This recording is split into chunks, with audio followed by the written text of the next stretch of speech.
Sur Africa 24, l'African Union Journal vous est présenté par Afreximbank.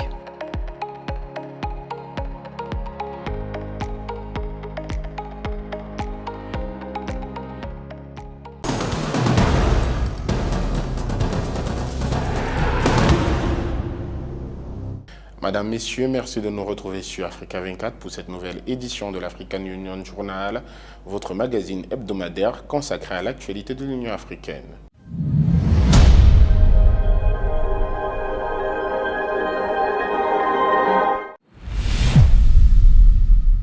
Le siège de l'Union africaine à Addis Abeba, en Éthiopie, a accueilli la 6e conférence annuelle conjointe entre l'Union africaine et les Nations unies. Cette plateforme instituée en 2017 ambitionne de structurer le partenariat entre les deux grandes entités. Le secrétaire général des Nations unies et le président de la Commission de l'Union africaine étaient face à la presse suite à leur échange sur les nombreux défis liés à la paix, la sécurité et le développement sur le continent et dans le monde. Corinne Kamsey-Yone pour les détails. En marche de la 6e conférence annuelle conjointe avec les Nations unies, l'Union africaine réaffirme son engagement à œuvrer auprès des États membres de l'institution pour relever les défis de paix, de sécurité et de développement sur le continent. La rencontre entre Moussa Faki Mahamat, président de la Commission de l'Union africaine, et du secrétaire général des Nations unies, Antonio Guterres, à Addis Abeba en Éthiopie, s'est tenue dans un contexte de crise multiforme. Les effets pervers de la pandémie du coronavirus continuent d'impacter les économies. Par ailleurs, la sécurité est mise à rude épreuve avec des phénomènes tels que les changements climatiques, le terrorisme, les crises politiques comme celle qui paralyse l'Éthiopie dans la région du Tigré. Nous voudrions féliciter les parties éthiopiennes, le gouvernement fédéral et les autorités du Tigré d'avoir signé cet accord de cessation des hostilités et commencer à le mettre en œuvre. Le panel de l'Union africaine, dirigé par le président Olusegun Obasanjo, s'est rendu il y a quelques jours à Mekele.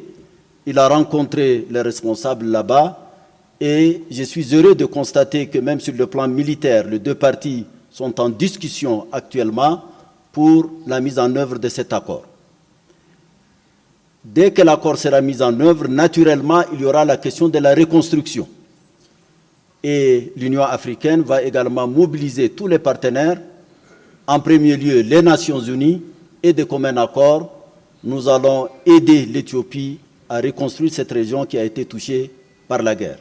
Tout en se félicitant d'avoir initié dès sa prise de fonction en 2017 cette plateforme d'échange avec l'Union africaine, Antonio Guterres, le secrétaire général des Nations unies, a pour sa part salué la solidarité agissante en Afrique, véritable âme face aux menaces sur la paix et le développement. Bien trop souvent, le monde voit à tort l'Afrique sous l'angle des problèmes qu'elle rencontre. Moi, quand je regarde l'Afrique, je vois de l'espoir et un vaste potentiel. Je vois des pays qui œuvrent ensemble, notamment ici au sein de l'Union africaine, au service de la paix et du développement. Je vois une économie continentale prête à prospérer grâce à l'accord de libre-échange continental africain. Et je vois chez les jeunes d'Afrique, qui sont de plus en plus nombreux, une énergie sans limite, de nouvelles façons de penser et des solutions qui peuvent profiter au monde entier. Alors que les Nations unies dirigent l'essentiel des missions de paix sur le continent, l'Union africaine, questionnée sur son niveau d'implication dans la résolution des crises sécuritaires et constitutionnelles en Afrique, fait savoir qu'elle est sur tous les fronts. Il est du devoir et de la responsabilité de l'Union africaine d'intervenir là où il y a un problème dans un État africain. Et dans toutes les situations, l'Union africaine a toujours été présente. Et elle est présente, soit par ses institutions elles-mêmes ou à travers celles des communautés économiques régionales qui sont des communautés économiques régionales africaines.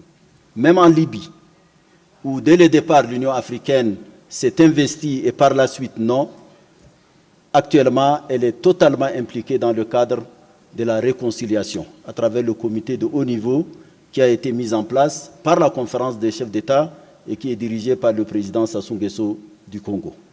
Depuis 2006, les Nations Unies et l'Union africaine ont signé le programme décennal de renforcement des capacités de l'Union africaine. Un partenariat qui s'est renforcé avec la tenue en avril 2017 de la première conférence annuelle ONU-Union africaine, conférence au cours de laquelle le secrétaire général des Nations Unies et le président de la Commission de l'Union africaine ont signé le cadre commun ONU-Union africaine pour un partenariat renforcé en matière de paix et de sécurité.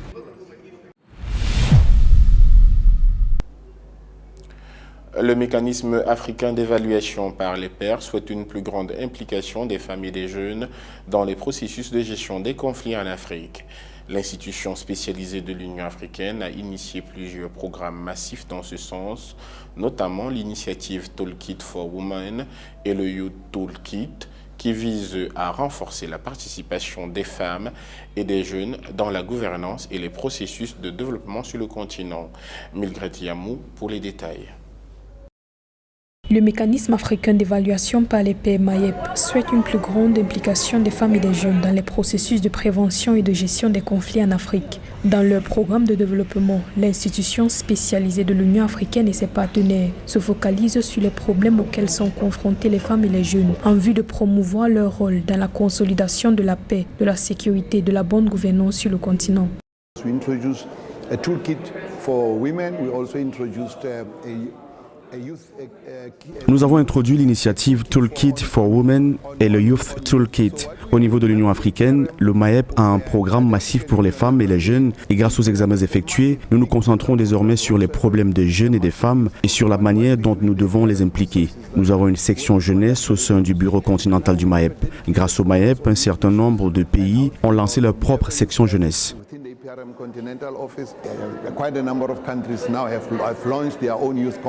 Sous la coordination de l'Union africaine, le MAEP a initié plusieurs programmes massifs en faveur des femmes et des jeunes. L'organe a introduit l'initiative Toolkit for Women et le Youth Toolkit qui vise à renforcer la participation des femmes et des jeunes dans la gouvernance et les processus de développement sur le continent.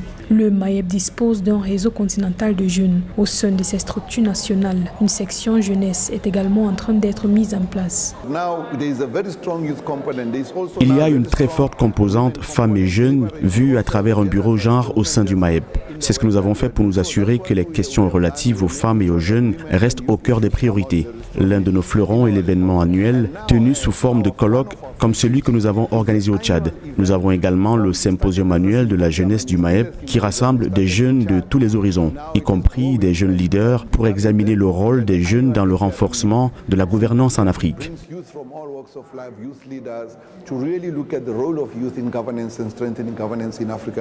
Pour les partenaires du MAEP, si les femmes sont placées au centre des processus de prévention et de gestion des conflits, l'Afrique connaîtra des avancées remarquables dans le rétablissement de la paix.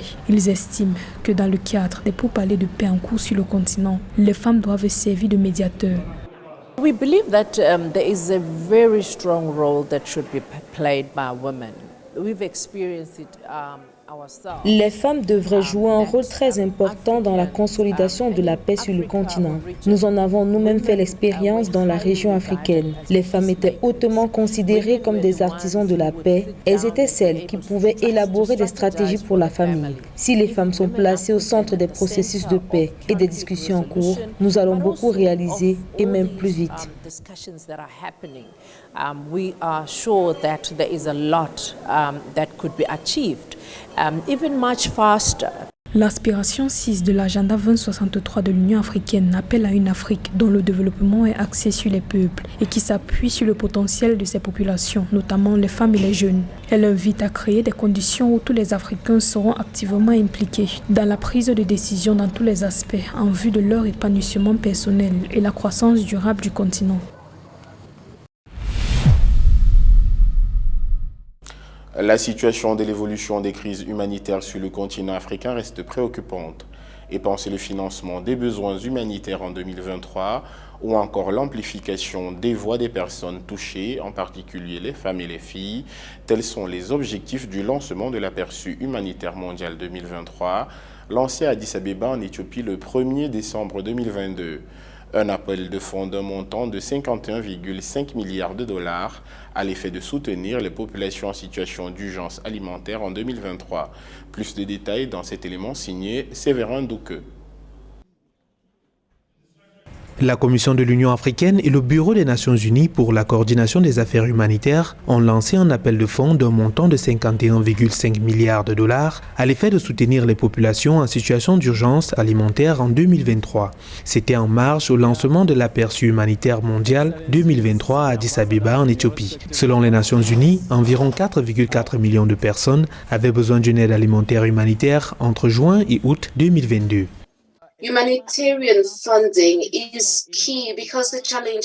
Le financement de l'aide humanitaire est essentiel car les défis sont multiples et sans fonds, nous ne sommes pas en mesure de les lever. Malheureusement, les crises ont entraîné des problèmes humanitaires à long terme. Le financement de l'aide humanitaire est essentiel car les défis sont multiples et sans fonds, nous ne sommes pas en mesure de les lever. Malheureusement, les crises ont entraîné des problèmes humanitaires à long terme. Lancé sous le thème « Changement climatique et insécurité alimentaire mondiale, principaux facteurs de besoins alimentaires », l'événement vise à donner un aperçu des besoins humanitaires et des besoins de financement en 2023. Les Nations unies estiment à environ 339 millions le nombre de personnes dans le besoin d'assistance et de protection vitale, dont 145 millions vivent en Afrique. Alors que les sources de vulnérabilité et les ressources restent limitées, le besoin d'efforts humanitaires complémentaires n'a jamais aussi été élevé. L'année dernière, à la même période, 274 millions de personnes étaient dans le besoin d'une aide humanitaire, soit une augmentation de 17% par rapport à l'année précédente. Pour 2023, ce chiffre a encore augmenté, portant le nombre de personnes dans le besoin à 339 millions. Cela signifie qu'une personne sur 23 dans le monde a besoin d'une aide d'urgence.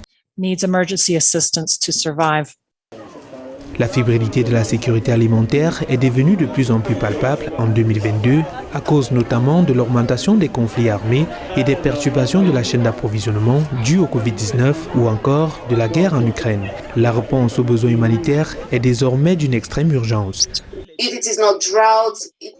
Si ce n'est pas la sécheresse, ce sont les inondations. Nous avons des régions telles que la région du Sahel qui est confrontée à des conflits et à la sécheresse. Malheureusement, ces conflits touchent un grand nombre de villes à travers le monde et surtout sur le continent africain.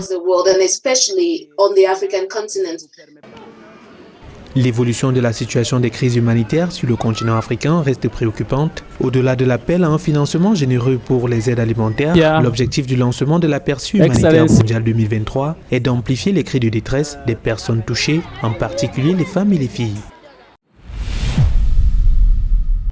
L'actualité cette semaine au sein de l'Union africaine, c'est aussi la situation à l'est de la République démocratique du Congo.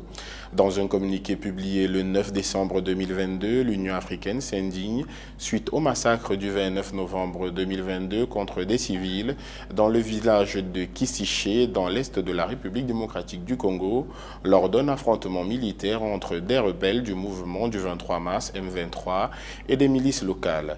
L'institution panafricaine demande l'ouverture d'une enquête et appelle également tous les groupes armés à déposer les armes.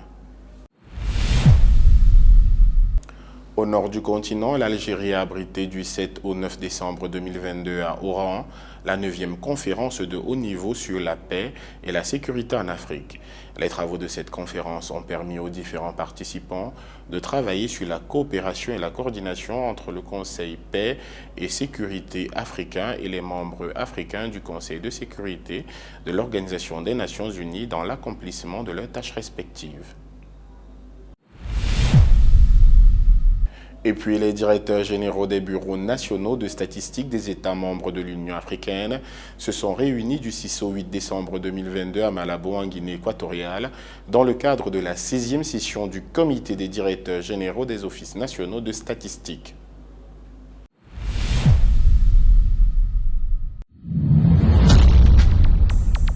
Le 4 novembre 2022, le gouvernement du Sénégal s'est engagé à accueillir la 8e édition des All Africa Music Awards, AFRIMA, lors d'une conférence de presse mondiale et de l'inauguration du pays hôte qui s'est tenue à Dakar. La cérémonie de remise des prix se tiendra désormais du 12 au 15 janvier 2023. Ce sera la première fois que la principale cérémonie de remise des prix aura lieu dans un pays francophone après les éditions précédentes. Rappelons que cette cérémonie de remise de de prix a été créée par le Comité international Afrima en collaboration avec l'Union africaine pour récompenser et célébrer les œuvres musicales, les talents et la créativité sur le continent africain tout en promouvant le patrimoine culturel africain.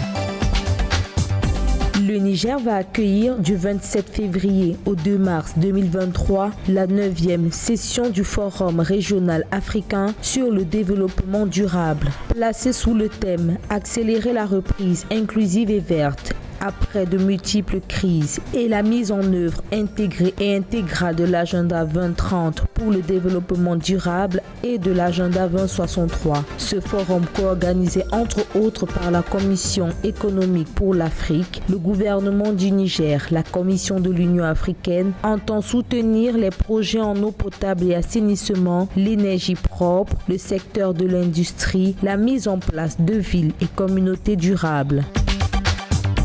Le Kenya va abriter du 21 au 22 juin 2023 la 10e édition de l'Africa Security Symposium. Cet événement panafricain, soutenu par la Commission de l'Union africaine, réunit ministres, investisseurs, fournisseurs de l'industrie, hauts responsables de la police, de l'armée et d'ONG. Le but de la SEC est d'améliorer la sécurité et la stabilité en Afrique afin de maximiser les opportunités de réseautage et de créer des partenariats. La SEC a créé une plateforme unique facilitant les rencontres personnalisées pour des négociations privilégiées afin de découvrir de nouvelles opportunités, produits et services en Afrique.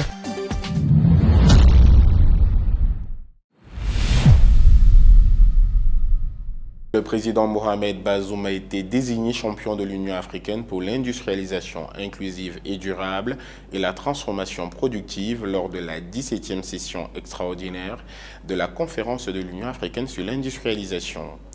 Pour le président Mohamed Bazoum, l'industrialisation du continent doit se fonder sur l'élevage, surtout en Afrique de l'Est, région qui regroupe 48% de bovins, 44% de caprins et 39% d'ovins du continent. Nathalie Moore dresse le portrait du président Mohamed Bazoum.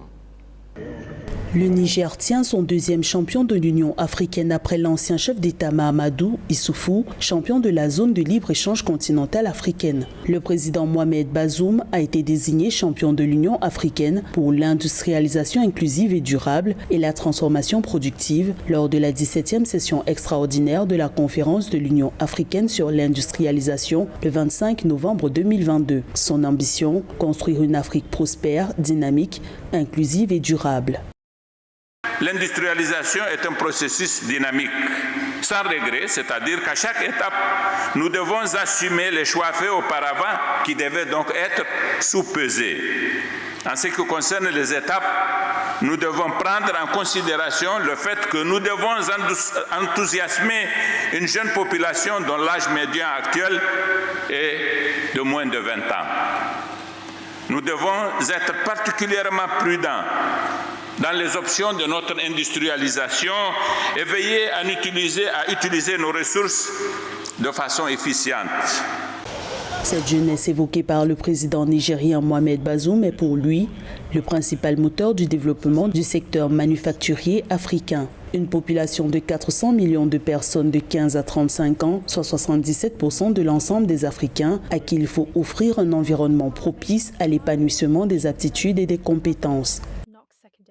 Considérons que nous avons un capital qui est la jeunesse de notre population et investissons donc dans cette richesse pour assurer son éducation et sa formation.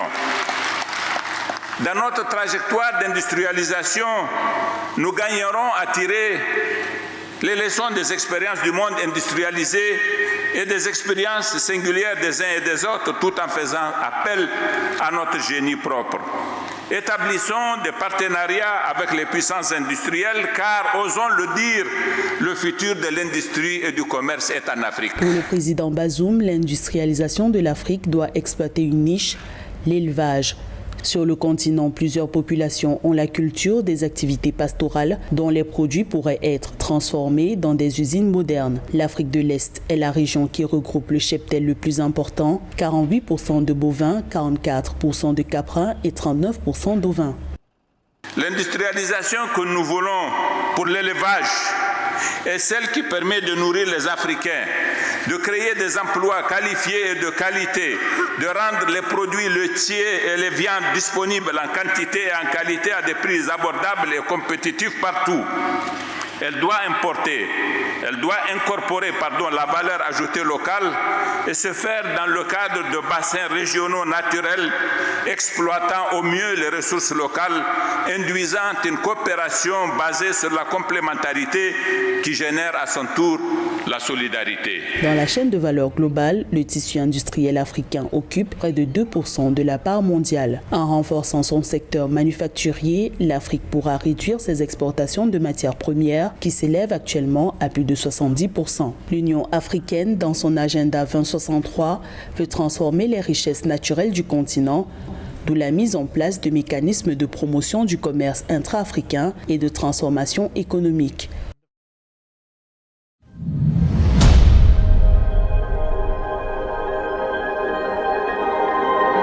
Merci d'avoir suivi cette édition de l'African Union Journal. Restez sur Africa 24 pour d'autres tranches d'informations et retrouvez en replay vos programmes sur africa24tv.com.